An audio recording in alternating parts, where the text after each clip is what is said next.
संगत जी, मेरे भाई के घर में गुरु जी का सत्संग हमेशा होता है और वो दिल्ली में रहते हैं। संगत जी, चाहे कुछ भी हो जाए, उन्होंने हर हफ्ते गुरु जी का सत्संग अपने घर में करना ही है। उन्होंने माना हुआ है कि मैं जब तक दुनिया में रहूंगा तब तक मैं हर हफ्ते अपने घर में गुरु जी का सत्संग अपने घर में करता रहूंगा।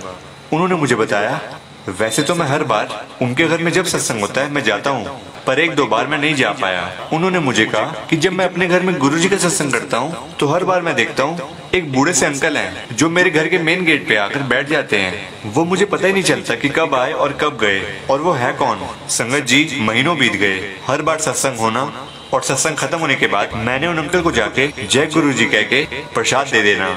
ऐसे काफी टाइम तक चलता रहा। मेरे भी दिमाग में नहीं आया कि मैं उनसे पूछूं आप हो कौन। ना वो अंदर आते और ना ही गुरु जी का सत्संग सुनते। मेरे घर वालों ने मुझे बताया, ये अंकल से पता तो करो कि ये है कौन। एक बार मैंने ठाना हुआ था। अगस्त की बात है संगत जी, यानी कि पिछले महीने की। मेरे घर में गुरु जी का सत्संग हुआ। जब सत्संग खत्म हुआ और जब मैं उनको लंगर प्रसाद देने गया, मैंने वैसे ही जय गुरु जी का और लंगर प्रसाद दे दिया। इसी के साथ मैंने उनसे पूछा, अंकल आप कहाँ से आते हो। संगत जी, आप हैरान हो जाओगे, वो अंकल बहुत ही बूढ़े से हैं और सिर्फ बैठे रहते हैं, कुछ बोलते नहीं हैं। उन्होंने मुझे बताया, एक गुरु जी हैं जो हर हफ्ते एक गाड़ी पर आते हैं और यहाँ पर उतर के आपके घर में चले जाते हैं। मैं उनके दर्शन करने आता हूँ। संगत जी, मैंने उनसे पूछा कि आपने कभी उनके दर्शन करे। उन्होंने कहा, हाँ मैं हर हफ्ते उनके दर्शन करता हूँ, अभी भी वो आपके घर के अंदर ही हैं। संगत जी, मैं हैरान हो गया।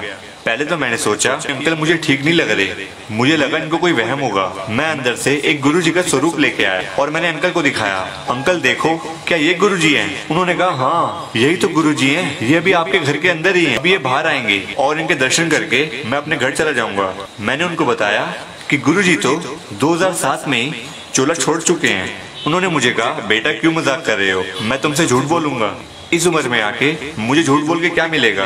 फिर मैंने अपनी फैमिली को बाहर बुलाया और थोड़ी संगत भी थी। बाकी लोगों ने भी यही कहा कि ये सच है, गुरुजी आपके घर आए हुए हैं, वो हर हफ्ते आते हैं जब आप सत्संग करते हो। संगत जी, उसके बाद मैंने कुछ नहीं किया, वो अंकल को अपने घर में ले आया। उसके बाद से लेकर आज तक वो अंकल हमेशा हमारे घर में आते हैं जब भी गुरुजी का सत्संग होता है। संगत जी देखिए, गुरुजी अपनी संगत को ऐसे दर्शन दे जाते हैं। अब मुझे समझ आया कि ये अंकल ऐसे नहीं बैठे, इनको गुरुजी दिखाई देते हैं, ये उनके दर्शन करने के लिए बैठे हैं। और कहा मैं समझता कि ये तो ऐसे कोई आके बैठ जाते हैं। मैंने उसके बाद गुरुजी से यही कहा, गुरुजी भूल चूक माफ करना, शुक्राना गुरुजी, आप हमारे घर में हर हफ्ते आते हो हमें दर्शन देने के लिए।